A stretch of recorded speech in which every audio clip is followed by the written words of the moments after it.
Welcome to Demasked. My name is Fresman, and today I'm joined by Autumn Ivy. Autumn, how are you today?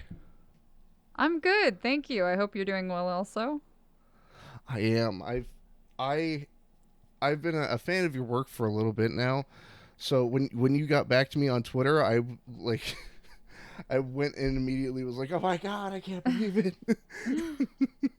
No, I'm totally happy to. People, I mean, I get people who ask sometimes and there's events where like things don't work out with timing and stuff like that happens, or they're looking for like, "Hey, can you do Twitch on this date at this time?" And unfortunately sometimes that stuff doesn't work out, but I'm always happy to try to do talks and stuff when I can. Nice. So I've been wondering, how did you get your start in sort of the cosplay slash voiceover scene? Uh I started doing Uh oh. costuming and stuff like, Hmm. oh god, 11 years ago. I think I started at like the end of 2009. I've always done costuming stuff. Like Halloween, of course, is my favorite time of year. I've always liked doing Hmm. costumes and dressing up and so on. So, um, one of my first conventions, I went as Poison Ivy and Revy, and from there, I just kind of kept doing that and hosting panels and kind of getting more and more involved in the costuming scene at conventions. Hmm. Um, and I like acting. I've always done acting stuff. I had a couple years back, I had a friend of mine that I had gone to high school with approach me and say, "Hey, I know that you still have these acting skills in line. That maybe they're a little rusty, but would you want to do this with me?" And I'm like, "Yeah." So I wound up doing some voice acting for his mod, and then after that, I just kind of was like, "Hey, I really like doing this. Let me put myself out there." Started kind of trying to research locations where I could do that, and here I am. Oh, there you go. I mean, you got to start somewhere. Yeah, yeah, that's for sure. But the one thing I would say is don't ever forget where you came from. Yeah. So what would you say would be your favorite cosplay outside of the Poison Ivy cosplay? My favorite costume outside of that is probably Dante. My gender bend Dante of Devil May Cry. Five has become my favorite, honestly, because it's just like, yeah, like everybody's like, Wacky Wahoo Pizza Man, great. Actually, just depressed. But the overall costume and just getting to kind of be like that laid back, fun, kind of just sarcastic but charming character is has a special Hmm. place in my heart. So I take it you're a fan of the Devil May Cry series. Just like a little, like only a little. Hmm. Well, I recently picked up DMC5, and I love the idea that Dante just sits in the dark in between missions. Does not pay his electric bill. Yeah. Yep. Yeah, it's pretty canonical that he's like, well, whatever happens happens. All right. It wasn't there a show like a short lived anime? Yes. Yep. There was an anime. The anime is actually canon. They did acknowledge the anime as being canon. There was Yeah. also several books that were written that were like short novellas, kind of. Hmm. Now I can't verify or not off the top of my head whether the mini books were canon. There is a Hmm. mention of a character named Beryl in one of the books, and if you pay attention in Devil May Cry 5, you have a magazine that you pick up at one point that is called Beryl. So I don't know if that Hmm. was like a shout out or a thing, but the character herself technically is dead. So I don't know. It's it's an old magazine, hopefully. It well, that's why I think is maybe it was just a shout out. I'm not one hundo, but overall, yeah, there was the anime that involved Patty and kind of his bullshit event. It got mad depressing at the end though. Like man, that anime was a ride. Well, isn't it also explained that whenever Dante isn't fighting demons, he's just like sitting around eating ice cream? It's strawberry sundaes, and it Mm. is pizza. Yes, strawberry sundaes and pizza are his thing. What what does one do when the party's not getting crazy? Bro, listen, if I had the opportunity and that was my downtime when I was not hunting demons, I too would partake in pizza and Sundays.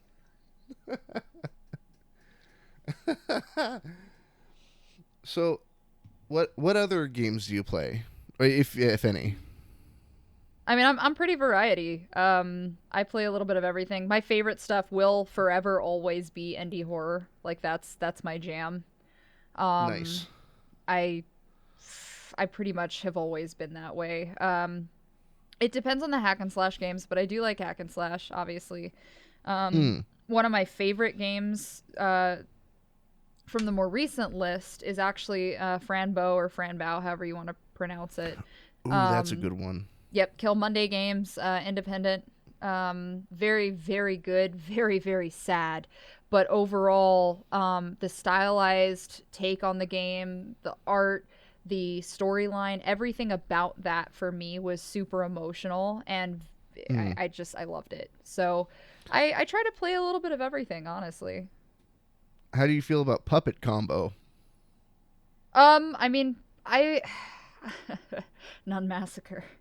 Um, So Puppet Combo, I have minimal experience with a lot of their games. Hmm. But the experience I do have is it's always been a wild ride. That's for sure. Hmm.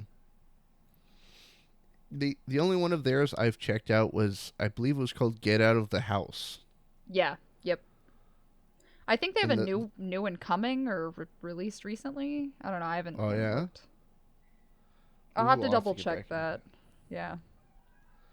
What was I you know how they do those game jams every once in a while? Well, they'll make like free short games.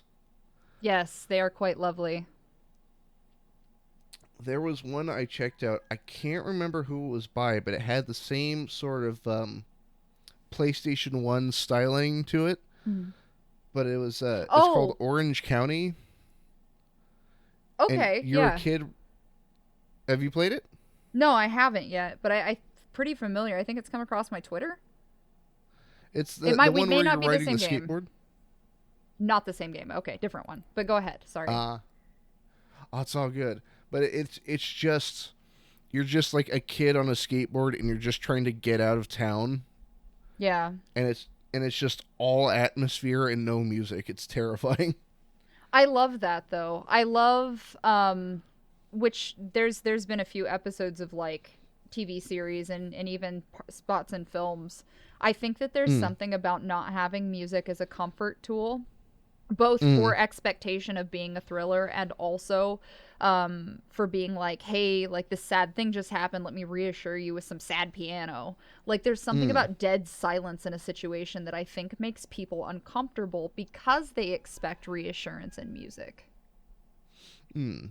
Well, what was the series? I think Silent Hill does that pretty well, because they'll have music in areas where you're safe, essentially, Yes. but then you walk into a building and it's this weird like like drone.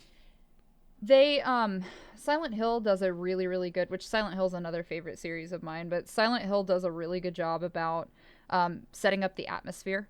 Um if you walk into a cutscene, for example, with a character, like Mm.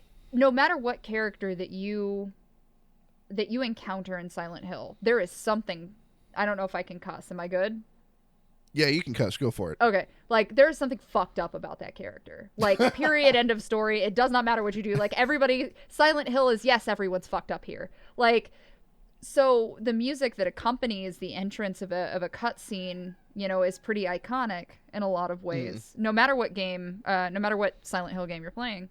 But Yeah. then you, like you said, you do have those weird dull spots where there's like an undertone. Like Mm. I think it's in 3 when you're in the apartment complex and you walk up to the grating and Pyramid Head is on the other side, and you're Mm. like, oh, this is uncomfortable. But there's nothing but footsteps as you're walking up to him, so you're not really sure like what the fuck is about to happen. You just know you don't like it. Mm. Well, have you played the Resident Evil 2 remake? I got a little bit into it. I haven't gotten far. I've been stuck on finishing 7, if I'm being completely honest. Hey, seven's pretty good. Pretty good. I'm happy with it. I definitely regret not finishing it sooner, but the problem is like I have ADHD, so it kicks me into like Mm. 50 different games all in one, and I never get to the ending of them unless I'm like sucked in. Like I have to Mm. be balls deep in the game to to really get lost. And like I'm trying to think off the top of my head. You have to buy the game dinner first, Kind of, pay for yeah. the lobster. Like I gotta pay for the lobster beforehand. I'm trying to think of the last game I actually finished, like start to finish, did not put it down, didn't change out for another game. Mm. Um. Oh man. No. Oh. Was it Last of Us? Holy shit. That was years ago. That might no dead ass. That might have been one of the only games I literally started and did not move and did Like not the put down original until I was release done. of Last of Us. Yeah, like the very first go round when it first came out. No, that yeah, I sat there and I played Last of Us all the way through start to finish and did not move from the spot I was in. I played all night and like had to work the next day. Mm. So I had like an hour to get ready and I was just Uh. finishing the game. Oh man, I did that once with Batman Arkham City, Yo! All right. Okay, that's fair. but it was I got it by rental when I think it was Blockbuster was just about to stop existing, Yep. and it was like a school night, and my dad's like, "All right, we got to take it back tomorrow," so I sat there all night just played the whole thing. Playing through it. Sometimes you have to. Oh, that's not true. Oh wait, hold on. Okay, so no, I have two recent. Like so these are two recent games that I finished, but Mm. I didn't do it in one sitting. So I think Last of Us was the last one I've ever done in like one sitting. Um Mm. but the Dark Pictures games, Little Hope and Man of Medan, I finished those two. Ah. So all right, I feel a little better. I can say that. Okay. I still have yet to play. I want to play Man of Medan. I've seen very little of it, but it Mhm. looks interesting. Okay. Uh-oh. I liked Little Hope. Little Hope is Uh-huh. like pseudo Silent Hill kind of style events in terms of it Uh-huh. focuses on like the witch trials and like, you know, being stuck in a town. So like Uh-huh. that is the center point for like Little Hope. Man of Mm. Medan, have you ever seen the film Ghost Ship? Yes, I have. Fucking Christ. Okay, look. Ghost Ship is shit. It is utter fucking shit, but I like it.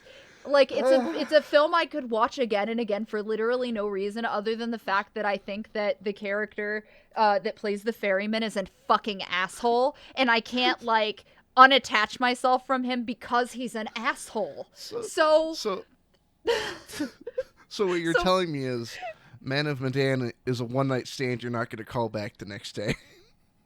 ugh. Okay, look. Man of Medan is literally just Ghost Ship. That's it. Like, there's some variable differences, but like, Man of Medan is pretty much just Ghost Ship. That's it.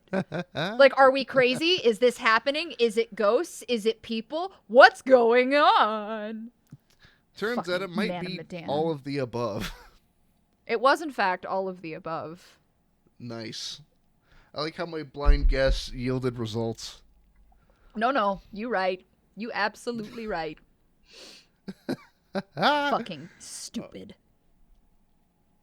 So if you had to pick one horror game, it could be brand new, it could be from 20 years ago.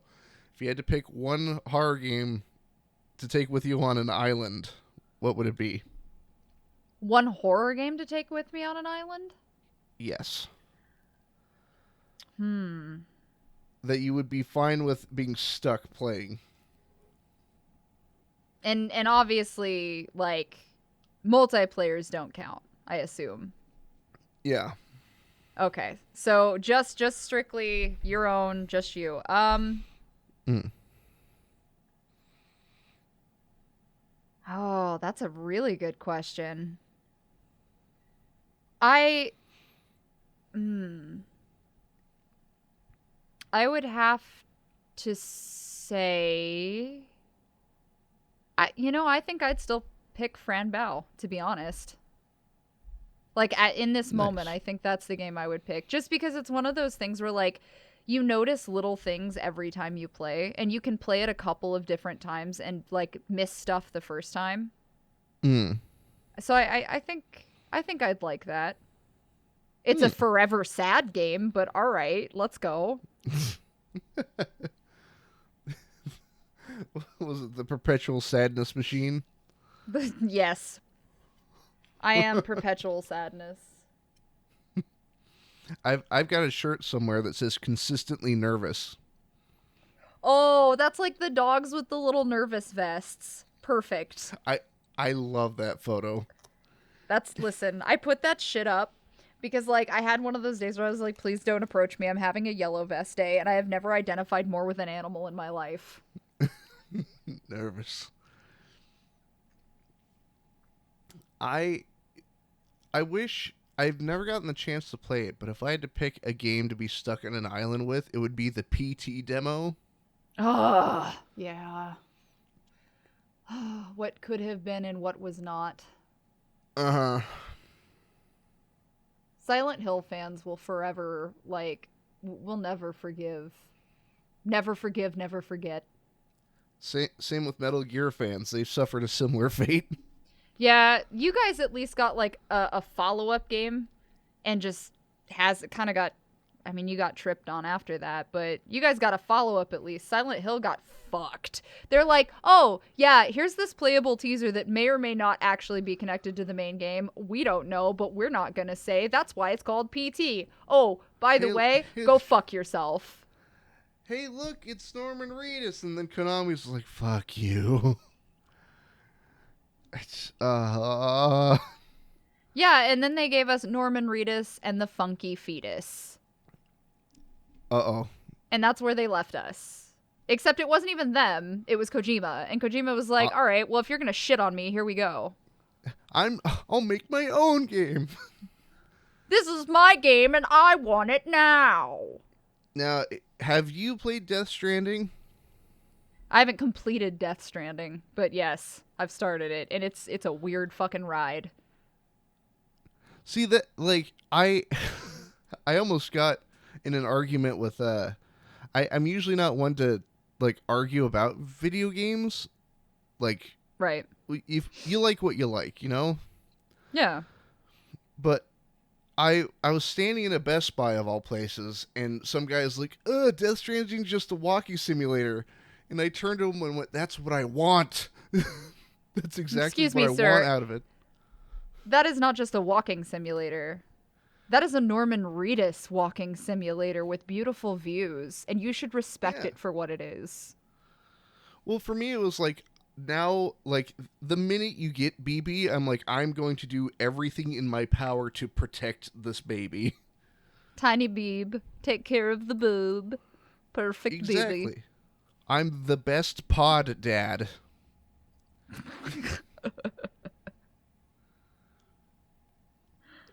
Hey man, that worry about BB, I didn't die once throughout my entire first playthrough of Death Stranding.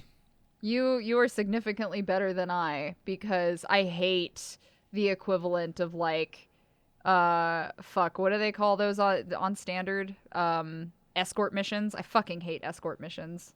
They like so Resident Evil 4, that in 3/4 of that game is nothing but a fucking escort mission, and I'm like, oh, why are you doing this dumb shit? Don't look up my skirt. Oh, why are you doing what? Stop walk.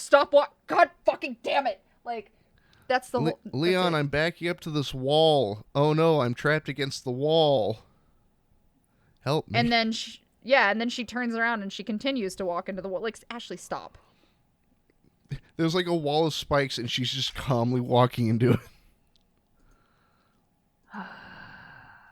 Escort missions. I love Leon's voice line of just, oh no. Bro, me too. That is a whole mood. Same.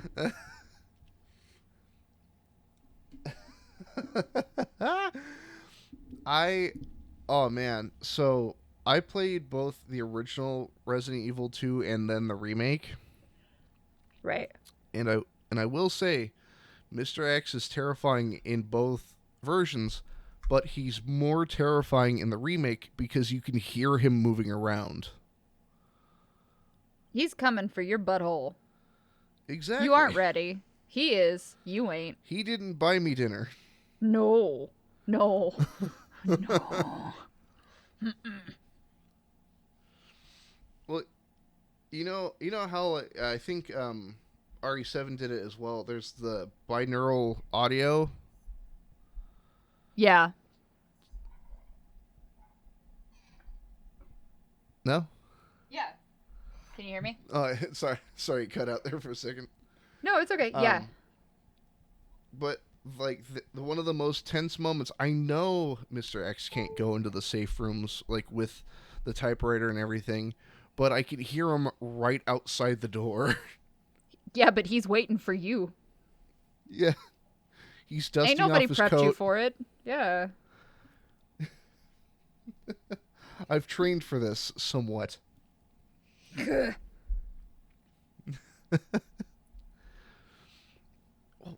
was that? I wish more modern Silent Hill games were better. So Oh, consider this. yes. Resident Evil had Uh-huh. its formula, let's call it. The Krabby Patty formula. So it had its formula. And everybody's like, "Oh, Resident Evil, this is such a great Krabby Patty. Why would you ever change it?" And then they did. So you had 6 come out, and you're like, "All right, I guess this is okay." And then 7 happened. And nobody knew what the fuck to do with their hands when 7 came out. And you're like, All it was panic. oh, yeah, no, because everybody's like, well, this is not Resident Evil. What do you mean this is Resident Evil? This isn't Resident Evil. But then they did the same thing, in my opinion, with Silent Hill, because we had 1, 2, and 3 happen. We had Silent Hill Shattered Memories. Now, when Silent Hill Shattered Memories happened, everybody kind of took a step back, and they literally used the, hey, we're going to psychologically profile you while you're playing this game, and then give you a readout on what kind of person you are when you finish it. Congratulations, we're mind-fucking you, and you don't know it. The thing with Shattered Memories, though, is that the actual play of the game is literally you can't do shit but run. That's it.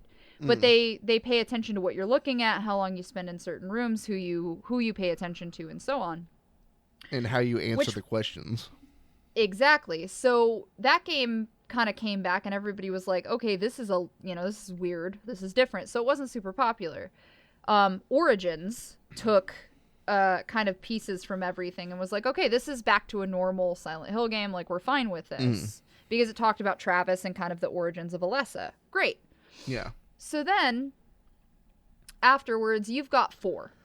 Nobody talks about The Room. Nobody wants to talk about The Room because The Room should not have ever been a Silent Hill game. Fuck. So, literally it wasn't supposed to be. They slapped Silent Hill on it and called it a day. And then tried to, like, give little nuanced tie-ins. I didn't dislike The Room. I thought it was definitely an interesting concept, but I think it would have been better if they had not done where you're going to play through this entire game to what should have been the end, and then turn around, beat this person, and then turn around and have to go back and do the exact same game backwards. On one hand, from a metaphorical standpoint, for Silent Hill, it makes sense. But unless you're like a deep thinker really reading into a game that you shouldn't have to read very far into, it was not what it should have been. Well, like, I like one half of The Room. I like The Room itself. Changing, like right. the area, because I like the concept that, like, you've just come back from whatever you just experienced, and something, you can't quite tell what, has changed. Yeah. Mm-hmm. And like that, I think that game should have been half the length and only in that room. Well, and I think that they could have definitely, if we got the chance to experience a Silent Hill game that literally took place in one house, and nowhere else. Hmm. Similar to how they were stylizing PT realistically, that could have been beautiful. It could have Hmm. fucking worked. But then we got Homecoming. And Homecoming was like kind of like, okay, but this doesn't even take place in Silent Hill in part of it. Like what the fuck is Hmm. this? And then Downpour happened. And like nobody wants to talk about the weird multiplayer Silent Hill game that was or wasn't or maybe didn't happen that nobody seems to remember. Like that we don't talk about it. But Downpour, Well, what about the pachinko machines? fucking I swear to God. Um Downpour I actually liked because Downpour was them trying to kind of spread their wings and be like, okay, like here's this different style. Now, they kept some of the original elements of the Silent Hill games where like you're walking through Silent Hill, you're looking at things, you're engaging in people. But then they brought in like these weird little mini side quests sometimes and Uh-huh. like if the rain started, like you knew shit was going to go down. The one thing I hated though is if you entered a building and exited again, it stopped raining. So it like defeated the fucking purpose. So, did you hear about the blood problem with Downpour? No.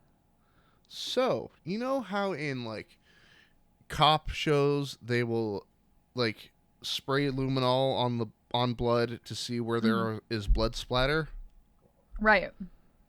Well, there's a side mission in Downpour where you are following a blood trail with a black light. I think And who sprayed luminol? And also, you can't see the blood without the black light.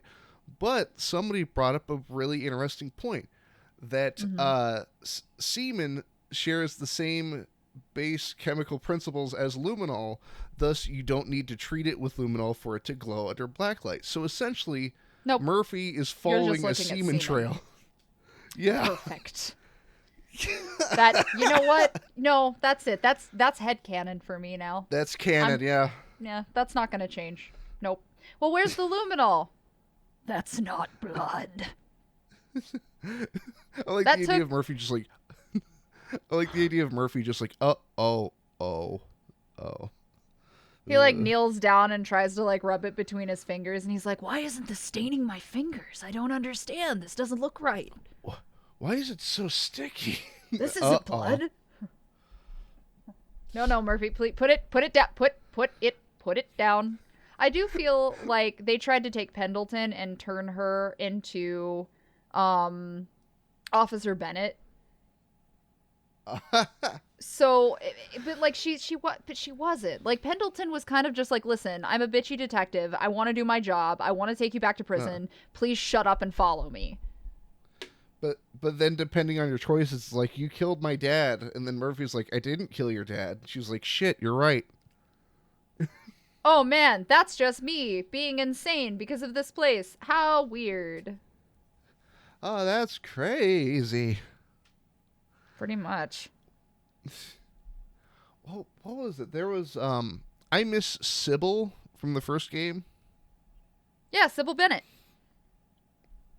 I miss Sybil so much because she was so cool. So And I even liked her in Shattered Memories. Oh my god, that just listen. So where do you stand on the films? Because like Sybil Bennett's design overall, like even though it's obviously blocky in the in the game, Yeah. a little bit different, but like, and even in Shattered Memories, there was kind of a reimagining, but like her in the film adaptation, man, bruh, like she was gorgeous. It was Laurie Holden played her in the film. Listen, I love her. I hold her very near and dear to my heart. I think the design of her in the film is great. I think the actress playing her is great. Yep. But that character makes one of the dumbest decisions I've seen in a horror movie thus far. What? Okay, so why? Go ahead. Why do you feel that way? It's because when she's holding the cultists back with her gun, and then like she knows the gun's empty and like pulls the trigger anyway, and they're like, "Oh shit, her gun's empty," and then they burn her at the stake. So here's my thing with that. Yeah. There, I agree, but I also disagree. Because you're right, it is dumb, but she also knew that she could only spare Rose enough time to get Yeah. moving. And she Mm. knew that getting them to hold back was fine, but she also knew like she was fucked. Like there was no way out of that. She could have Uh. tried to maneuver herself and pretend like she still had bullets, but then they would have immediately gone back around and gone after Rose anyway, and it wouldn't have been Mm. enough bought time. So like Mm.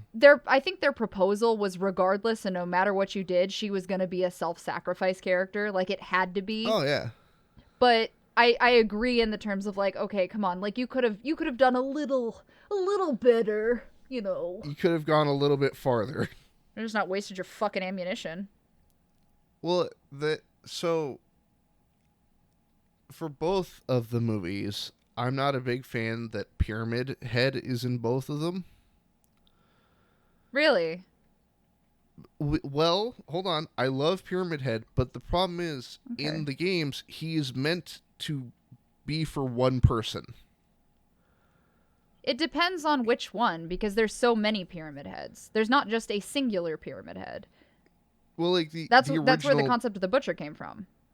yeah, but like the original Silent Hill 2 Pyramid Head is there just for James. Well, no, but you have Red Pyramid in Silent Hill 2 also. There's Mm. actually four, 3 or 4 of them technically. Because Red Pyramid is separate from Pyramid Head, who is separate from the Butcher from Origins, who is separate from XXXXX. Oh Like they God, are separate entities. remember that weird ending from like Homecoming where Alex becomes a Pyramid Head? I don't think I ever got that one. I didn't know that was an ending actually. It comes out of nowhere, like literally out of nowhere. Let It's me. like you're like sitting in a room with several other Pyramid Heads, and they're like, "Guess what? You're one of them now." Ha ha ha! Got Well, you. I don't. Because they don't really reference. I feel like there's a reference that would have had to have been missed for Homecoming for that to have happened. Well, Because. Pyramid Head's in it. Well, no. But I mean, for him specifically. Because Alex's whole thing had to do with like and I use familial as like a general term, but like his familiar bullshit with everything coming home and like, you know, being like, oh, like what's happening, why is it in disarray, like there's the what is it, the mini game where you have to color the house and the house turns the colors that you colored the picture, you know what I'm saying? Oh yeah, and Shattered Memories. So Oh yeah. like concept wise, like the home concept is not an unfamiliar step for Silent Hill. Mm. In Homecoming, though, you've got Alex coming home to do, you know, whatever the fuck they wanted to set it up for. Talking about like, you know, his family and like, oh, this is why Alex is just like your usual run of the mill guy. And okay, maybe he might have been special forces, but we don't actually know. Um, And then come to but find out he's not. and he did his best, damn it. Um, but I would say if you wanted a general tie-in as to why there would have been a Pyramid Head ending besides just like for funsies, is I assume it has to do with his judgment.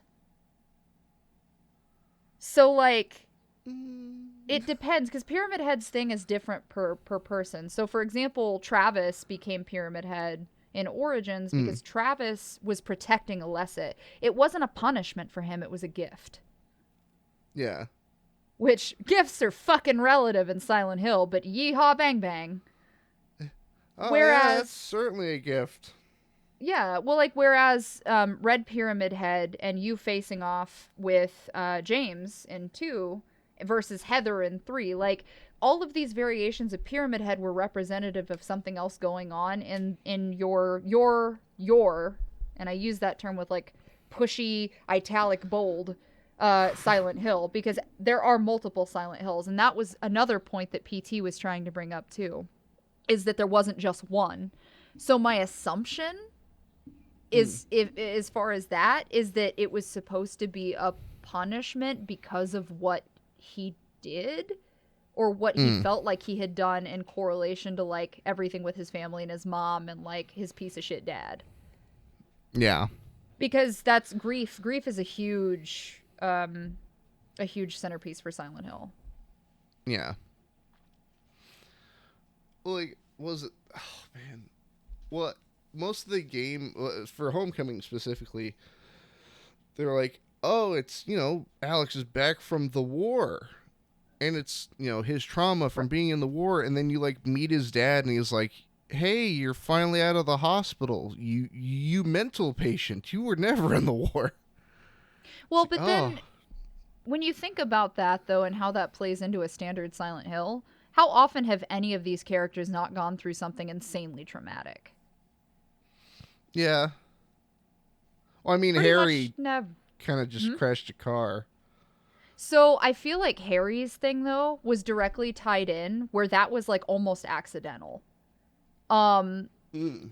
because Silent Hill is not, it's not like you aren't subject to Silent Hill just because you didn't live there or you didn't have a direct tie-in. Like he went Yeah. to Silent Hill not by his own volition, but he had technically been involved in a really heinous situation. And Mm. like maybe it wasn't necessarily him that felt guilty, but he was involved in what inherently would have been considered a guilty act under the standard Silent Hill definition. Yeah. So I feel like maybe that could have been that push. Was the accident on purpose? I mean, yeah, it's arguable. Silent Hill does that kind of creepy shit, but like, who knows? Yeah. I always assumed it was Technically, just he like. also. Oh, What's sorry. that? Go ahead. I was gonna say, like, technically, he also got out. Technically, Yeah. air quotes. He got abducted by aliens. That's the canon. Perfect. And then he came down and shot James Sutherland and left. That reminds me of Deadly Premonition. Like that is the Deadly Premonition way out of things. I I tried to play Deadly Premonition way back on like the Xbox 360, Yep. and I like I'm better at it nowadays. Of like, all right, this is gonna be weird. It's better to just accept it now. Yeah. But Deadly Premonition, I was like 10 minutes in. I'm like, I can't do it. I can't. Well, so Deadly Premonition and of course there's a second one because there's, for whatever fucking reason, those games tied in similarly to oh shit, what was it? The original name was Fahrenheit. Oh, Indigo Prophecy. Yes. Listen, both of those games are fucking weird and they weren't intended to be anything less or more. Here's the thing though. I would argue that Deadly Premonition is strange on purpose. Well, no, but that's what I'm saying is like it was one of those games that set itself up to be like, what you're getting into the second that you put this game disc in. Like, that's it. No holds barred. Indigo Prophecy, when you really think about it, the game starts with you in a bathroom. What rational game starts with you in a bathroom that's not going to somehow end up getting fucked? Like that? No, that's never going to be good. Have you played Omicron: The Nomad Soul? I don't think I have. That doesn't sound familiar. So it's by the same guy who made Indigo Prophecy. Right. And so David Cage is the name of the guy, the writer. But somebody made a point that as his games have gone on, it feels like more people are telling him no. Like Indigo Prophecy, it's like, well, there's giant ghost ticks and you fight angels at one point, but then you get There to like might Heavy be Rain. aliens. And then you get to like Heavy Rain, and I feel like he's like, I want to do a story where you're like psychically linked with the serial killer, and then somebody else went, no. Please stop. We're good. Put it down. Yeah. It's gonna be okay. Well, there's a moment in Omicron that is baffling because you're the soul of the player, quote unquote, takes over this guy named Kale, and you go home and your wife's waiting for you, and she's like, "Where have you been, honey?" And you can literally sit there and go, "I don't know who I am. I don't know what's going on. I think somebody's trying to kill me." And then she immediately sleeps with you. Perfect. It's Perfect. the weirdest thing. That, nope, you nailed it. That you could not have done better. It's no different though than Indigo Prophecy, where the exact same thing happens, where it's like, I guess I kind of like you, I don't know, and then you sleep with the female character, and it's like, what was the purpose of that? There wasn't one, but maybe there was. I don't Hey, know. hey, I totally murdered that guy in that bathroom, but we're hanging out with a lot of homeless people, and it's getting really cold outside. So, you doing anything later? Listen, I need warmth. You need warmth. We're both adults. We know how this is gonna I go. I've got vague superpowers. Let's do this. Jesus Christ. Well, so David Cage is the same guy behind Beyond Two Souls and Detroit Become Human. He's done Yeah. all those games.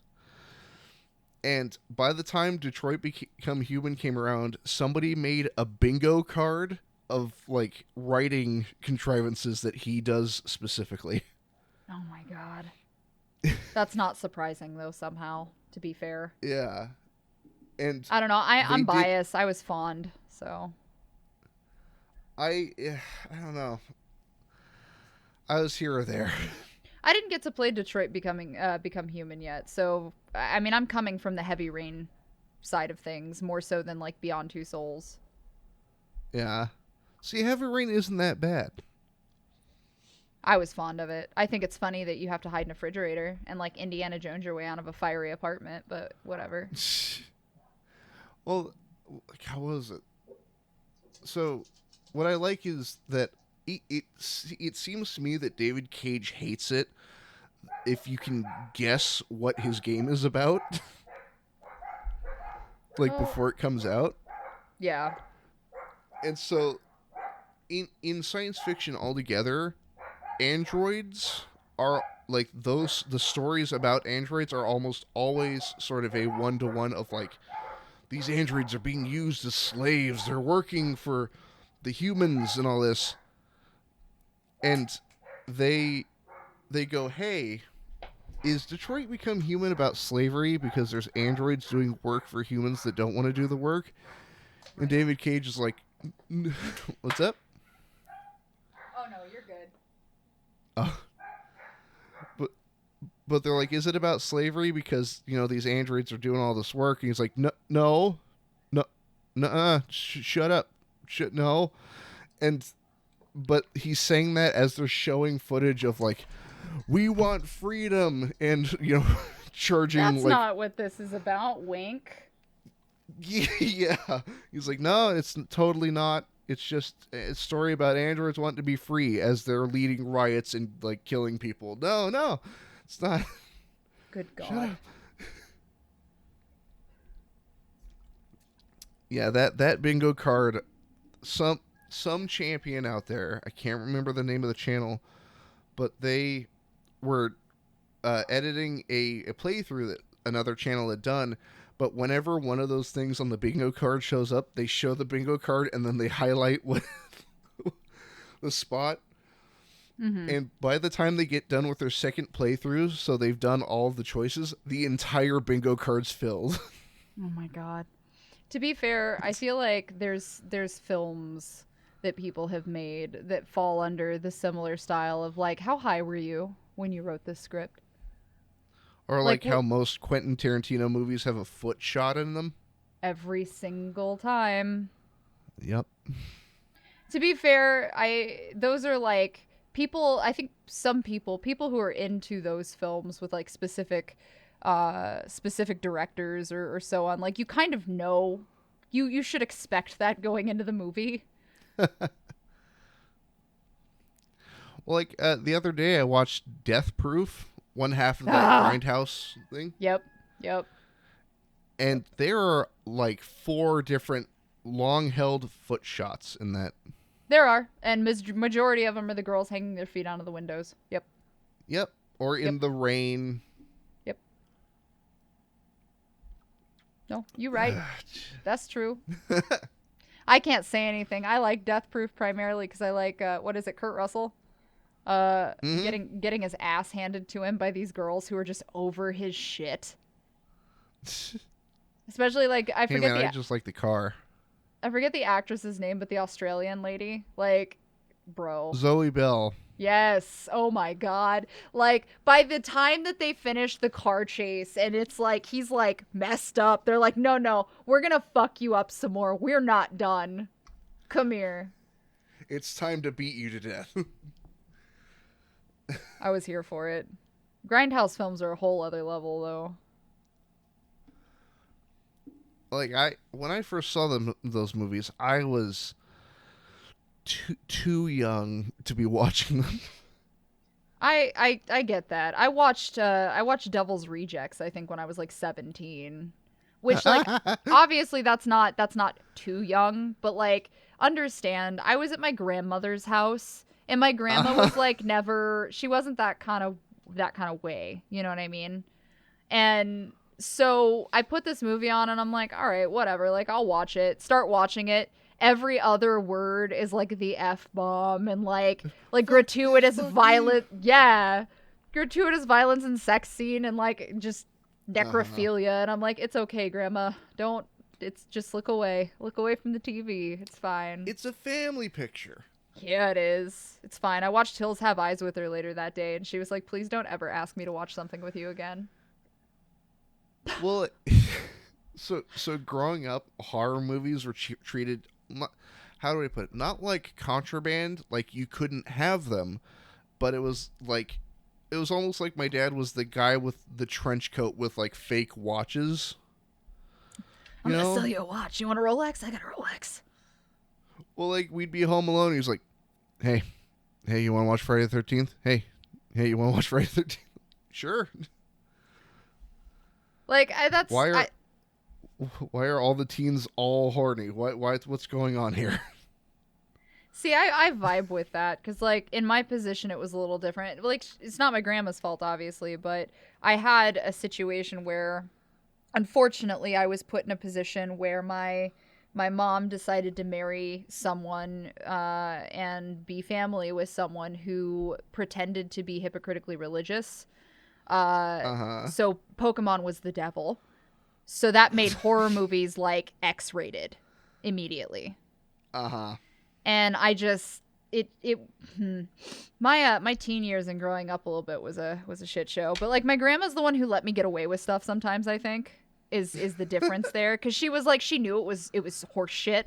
But like her only way of combating it was to let me do the things they wouldn't let me do. I turned out See, fine. I'm good. see, see what I would do since I was a kid and I couldn't shut the hell up. I like if I remember I watched 8 Mile, that movie about Eminem, Yep. but I watched it when I was like 8 years old Yeah. and um and immediately like went to my dad. I'm like, "I watched 8 Mile." And he was like, That's a heavy one for being 8, to be fair. "Uh-huh." Like that is heavy. Well, I think it's because like I heard his music growing up, and so I didn't really catch on to whatever was happening in the movie. It, Oh. it was literally just, "Hey, look, it's Eminem. Oh, look, it's that musician I know." But then I go back and look. I'm like, there's a lot of shit happening in this movie. I know that guy. This is fine. Oh, that's hmm. Oh man, I accidentally was allowed to watch American Psycho with Christian Bale, Yes. Yep. but only because my dad hadn't seen it. Oh no. Oh no. What a starter. Yeah. Well, so I was like what, 14, 15, Right. and Blockbuster was still it still existed just for the little bit. We had a local one, and it was like, "Oh, we're going to rent a movie." And they're like, "Hey, you can pick out a scary movie." And I'm like, "Hey, look, it's American Psycho." But we were all like, oh, look, it's Batman. You know, Christian Bale, he plays Batman right now. And my dad's like, oh, that looks neat. And then, you know, a couple hours later, I'm like, It was oh, then that he's your dad changed. knew he had fucked up. Well, no, he didn't. Here's the best part. He didn't watch it with me. Oh, God. I watched it in my room alone. And then the next day, he goes, okay, we're going to take the movies back. How is the movie? I'm like, you wouldn't have let me watch it if you had known, if you'd seen it. Like some shit happens in that movie. It is a wild ride. Feed me, kitten. Yeah, feed me a stray cat. My God. This is not an escape. Ugh. And keep in mind, this is the same guy that recommended I watch Silence of the Lambs. That's a good whole family content film. 100%. Yeah. Perfect. Right after I get done watching Space Jam, I'm going to sit here and watch Silence of the Lambs. Good God. Ugh. Have the lambs stop screaming, Clarice? Now, what is your favorite scary movie? That's the fact that how you pose that question alone sets me up to tell you it's Scream. What's your favorite scary movie? Now, I think we're going to be friends because I had that exact same thought, but I didn't realize I did it until after I said it. No, it was perfectly executed. Well set up. I do like Scream, Scream, actually. movie? Exactly. Me too. He's actually, Jackson. Mr. Jackson's actually a pretty chill dude. I got to meet him. I did Scream Comes Home a couple of years ago where we all had a party and house gathering at the house that they actually filmed Scream at. One of them, obviously, because there's a few locations. But the primary house at the end of the film with Sydney. That it's a beautiful house, but that was a rockin' fucking party, man. Anyway, but Mr. Jackson actually got to come, and he was a guest speaker at the party. Nice. But he's an interesting man. I think scary movie wise, so my favorite scary movie. I mean, I've always been a fan of the Nightmare on Elm Street series. Like, I'm not gonna lie about it. I have Freddy Krueger's claw tattooed on me, to be fair. Like, that's always been a staple. Favorite, though. This is a very hard question for me, to be completely honest. Because, like, I categorize favorites for me. Yeah. Because I could tell you, like, you know, we had the campy, like, sarcastic, fucking, like, angst humor that came out of the late 90s, early 2000s. But in terms of like classic horror films, you know, you had everything from like Suspiria to you know, some of the older or earlier films, Nosferatu and kind of classics from there. You had the classic movie monster series, which obviously the Wolfman's going to be my favorite, but I'm biased. Bela Lugosi though is a bomb. I think we're going to be friends because I was about to go, well, what about Bela Lugosi? Yep. Well, and that's the thing is, like, Bela Lugosi was, I mean, he's a classic. So it's really hard to say, you know, what's your favorite without, you know, kind of giving a genre base. I will say one of my favorite horror films, it's technically psychological, but whatever. But one of my favorite horror films, hands down, period, end of story, will and always will be The Cell. Ooh, that's a good choice. Yep. Vincent D'Onofrio. I feel like with The Cell, it was, God, it's such a beautiful movie, and it was too much for the time period it was released in. Like it just, I don't feel like people were ready for something like that, and so it kind of got like cult filmed instead of being like more mainstream. Yeah. Even though you had J-Lo in it, Vince Vaughn was in it. You know, like you had a handful of amazing people in this film, and it got backwalled. Mm-hmm. Well, that, and yeah. I think there's a double-edged sword with like word of mouth. Mm-hmm. like reviews are one thing, but say, you come home and you tell your friend about it, and the only thing you lead with is like, it was really weird, then they're probably not going to go see it because, that's kind of weird. I see, and that's where I struggle. I'm one of those people where, period, and I don't give a fuck how you feel about something. Like, Mm, if your experience is your own, is what I mean by that. So, like, yeah. if you go and you watch something and you come back, or you play something and you come back and you're like, yeah, I don't know, man. I guess it was okay, but like, it was kind of shit, and everybody Mm, else said it was shit, and here's why it's shit. I'm going to be like, that's cool. I'm sorry you had that experience. Maybe you took it on a different level. I'm going to go take and experience it myself, though, because I want to know if it's legitimately shit in my opinion, or if it actually is mm. like killer sofa, B movie level shit. Well, what I've been doing, so I'm a big fan of like the Marvel movies Right. because I'm there for the like the characters because I grew up reading comics. Right. And like, how do I word it? Like when Infinity War came out, it started this way of like telling my friends about movies where it's not, it's good, you should see it. It's, I got what I wanted out of it. You should go see Exactly. it. Exactly. Exactly. That's a really good way of putting it, in my opinion. Keeps a media And bias out of it. well, that and like you mentioned like more campy horror movies versus classic horror movies, and I think there is room to love both equally. Yeah. And like for certain scary movies, like I will go back and watch like the Friday the 13th movies because they are Mm-hmm. goofy Oh, yeah. and like campy and all this. Well, But and that's what's nice about when them. yeah, but like it's the same way I watch Marvel movies. It's like, all right, it's Jason fucking up campers. Mm-hmm. Like that's what I'm here for. Let's do this. Yeah. And then like there are more modern horror movies in which I'm looking to be uncomfortable. So like Mm-hmm.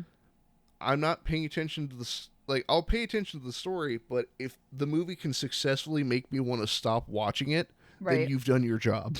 Right.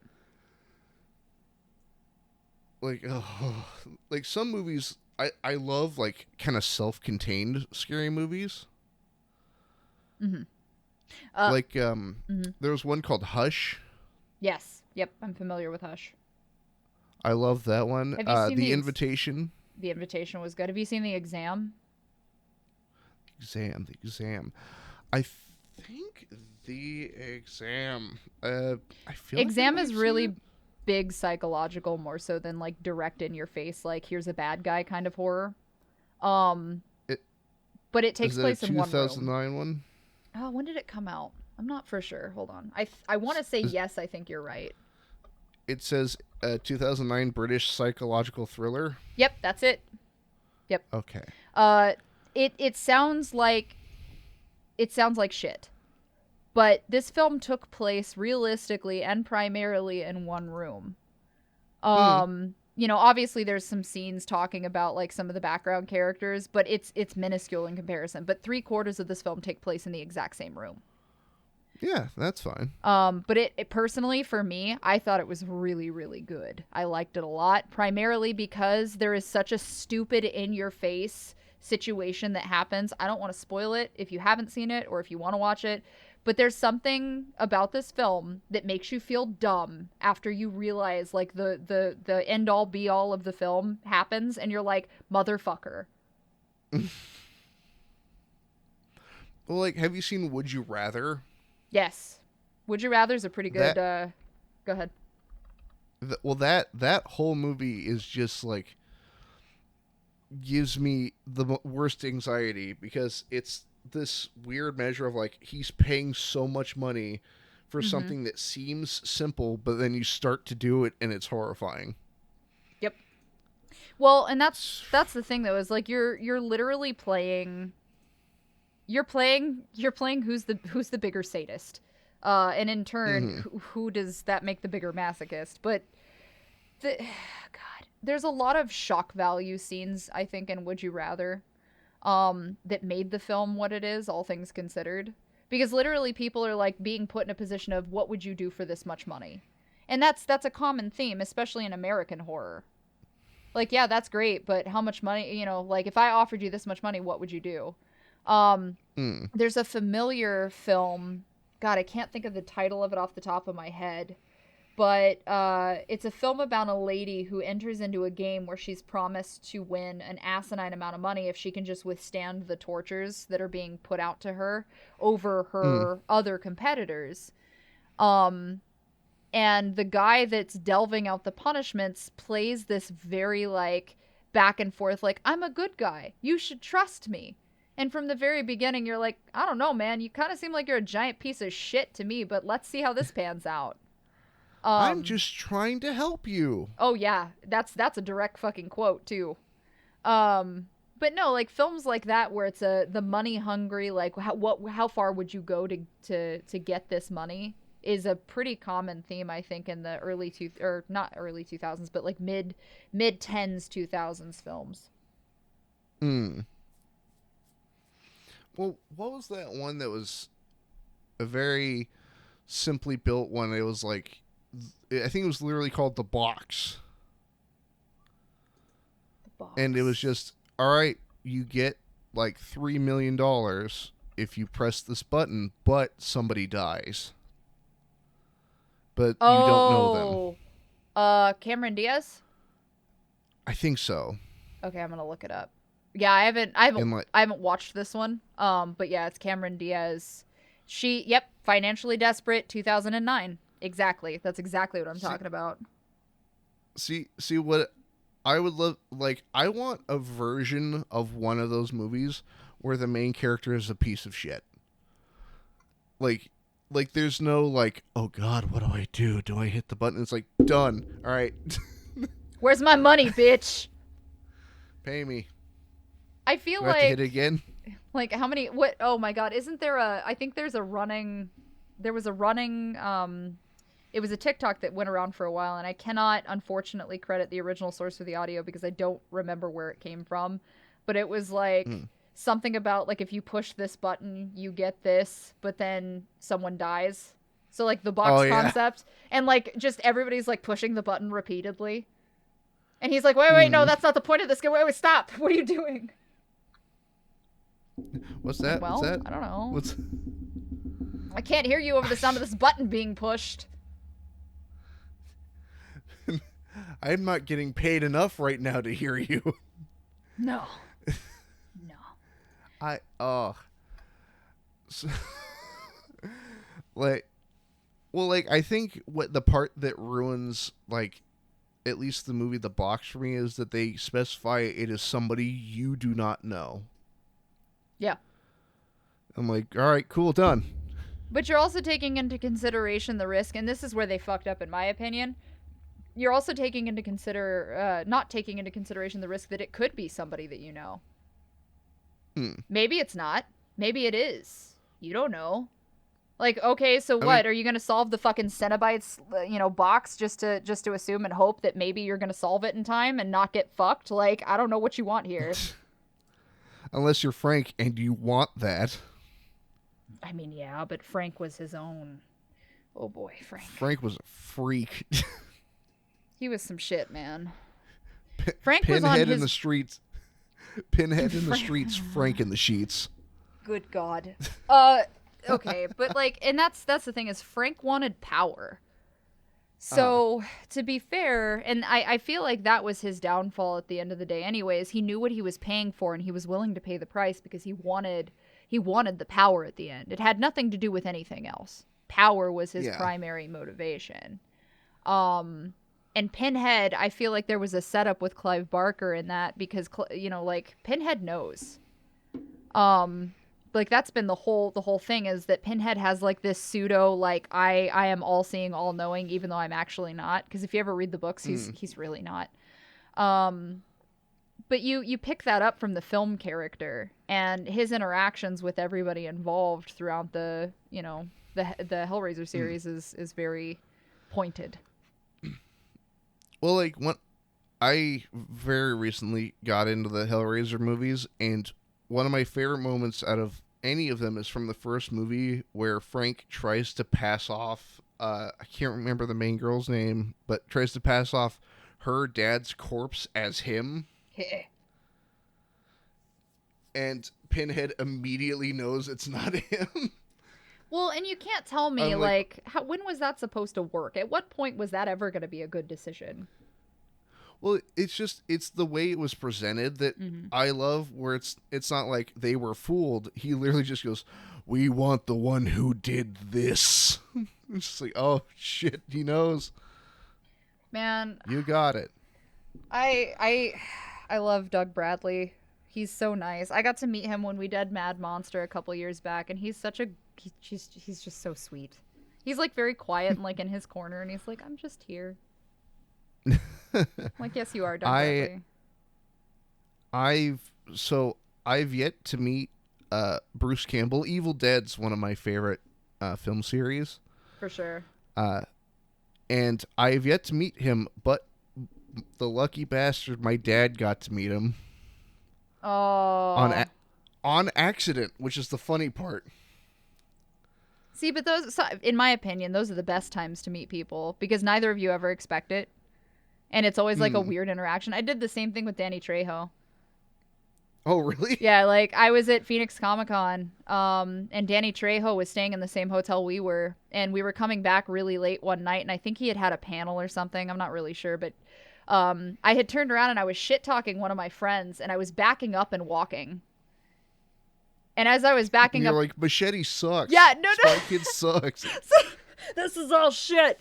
I was backing up and walking, though, and all of a sudden I, like, half bounced into somebody, and I stopped. And all of my friends, because my wife was in front of me and my friends were beside her, and all of them stopped, looked at me, and went, "Autumn." And I was like, "What?" And I turned around, and Danny Trejo's standing there, and of course, he's a shorter guy. So, like, we're eye level, and I look at him, and I'm like, "Oh, my God, I am so sorry." And he's like, "Oh, no, it's okay. We're fine. It's no problem." I'm like... And he's like, 7 days. Right? I'm like, I didn't know what to do with myself. I'm like, fuck. I like those chance meetings. Those are nice. They're fun. Well, my dad, he's the one who introduced me to the whole Evil Dead series. And so he's just as big a fan as I am. Mm-hmm. And apparently Bruce Campbell lives in my state somewhere. Oh. And my dad used to drive like dune buggies. He used to drive out on the sand. Mm-hmm. And so he's sitting in the bar with his friends, and he goes, I turn around, and there's Bruce Campbell and his wife just walking into the bar, and nobody's recognized him, and they go and sit down. And my dad owned a, what's it called? Evil Dead, like, baseball cap. Yeah. And he goes over, and he's like, hey, I'm not gonna, fanboy out or anything. He's like, I'm a big fan of your work. Me and my son are huge fans. And Bruce Campbell goes, well, if you have anything to sign, I'll sign it for you. Aww. And as my dad describes it, he goes, I walked calmly to the front door of the bar. I opened the door, stepped aside, and then as soon as the door shut, I sprinted to my truck. That's so exciting. Good for your dad. I mean, good for him, but it makes me respect Bruce Campbell more because he wrote the most dick message I've ever seen. I feel like that's on brand. Yeah, it is. And that's why I'm like I look back on it, I'm like, yep, that's about right. But perfectly of all the executed. things he could have, of all the things he could have written, hey, glad to have good fans, or heart Bruce Campbell, he wrote, and I quote, Fresman, clean your room, signed Ash. Oh, perfect. I'm like, son of a bitch. And I was a little kid when that happened. I'm like, oh, god damn it. I'm like, all right, fine. See, but that's something that like you can keep forever and have that, Yeah, and I'm like, Ash said it, I have to do it now. Great. Aww. Well, with that, I think we'll bring this here interview to a close. Autumn, it has been a joy to have you on today. It has been my pleasure. I appreciate you inviting me. Yeah. And do you what are you working on right now? Where can I send people if they want to find you? So I actually just finished doing the voiceover work for DreadX The Hunt. So if you guys want to go hear me in that, it is available on Steam. Please go support the DreadXP guys. They have been amazing. They definitely were very awesome to work with, and I appreciate them for putting up with my shenanigans. But that's the most recent thing that is released that you can get your hands on. There's a few other things in the works right now. I have several audiobooks that are pending, one of which is in production and pending release. One I'm currently working on that I can't speak about just yet, but I will let you know when I Okay. have info. And then Our Lady of the Inferno, which was a fully voiced adaptation from Fangoria's book from Preston Fussell. It actually has Barbara Crampton in it, Doug Bradley's in it. There's actually a lot of us. So I am honored to be a part of something that, some great horror classics have touched. But Hell that should be yes. out really, really soon, I hope. So keep your eyes open for that. Again, it's through Fangoria, so I'm sure that there's some information you can Google. Mm. As far as anything else goes, though, I'm doing what I can within means. If you would like to support me, of course, I have a couple of different ways you can do that. The best way to find me is linktr.ee/xx automivxx. That has all of my links for everything you could possibly imagine. And that'll be in the description below this here video, party people. Yeah. But Autumn, thank you so much for coming on. I have one last question for you before we get out of here. Yeah. If asked, would you be open to returning as a return guest on Demasked? Absolutely. Whatever you need, I am here for you. This was a lot of fun discussion, and I appreciate somebody being able to keep pace with me. Like I don't feel bad that I like barreled you in the conversation. So I appreciate it that you like kept pace and like kept up with me with all the conversation pieces and weird shit that came out of my mouth. So thank you. Yeah. I say the fun part about this show is that there is no script or structure. It's literally just Free ball. all over the road. Perfect. But hey, I wish you, Autumn, a very wonderful rest of your day, and you wonderful party people at home, please go check out Autumn Ivy. And I hope to see you all very soon. And Hell I hope yeah, you have a wonderful day. keep kicking ass, guys. Appreciate you. Have a wonderful day, party people.